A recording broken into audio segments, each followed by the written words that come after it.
যে দেশে 17 বছর পড়ালেখা করার পর পড়ালেখার পাঠ চুকিয়ে চাকরির আবেদন করতে গিয়ে বেকার যুবককে শুনতে হয় অভিজ্ঞতা ছাড়া চাকরি দেওয়া হয় না, তখন প্রশ্ন জাগে 17 বছর পড়ালেখা না করে কোনো ওয়ার্কশপে কাজ শিখলেই তো হতো।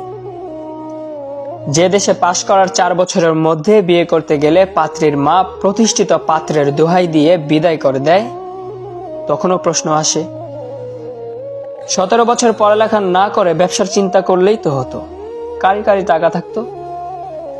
এ দেশে সার্টিফিকেট আর 2 টাকা পুরনো নোটের মধ্যে আদৌ কি কোনো পার্থক্য থাকছে? 17 বছর পড়ালেখা করার পর 12,000 টাকার বেতনে সকাল 9টা থেকে রাত 9টা পর্যন্ত ডিউটি করার অফার আসে। তাহলে নামের আগে গ্র্যাজুয়েট, ইঞ্জিনিয়ার এসবের কি দরকার? সিএনজি চালিয়েও তো 15,000-এর চেয়ে বেশি ইনকাম করা যায়।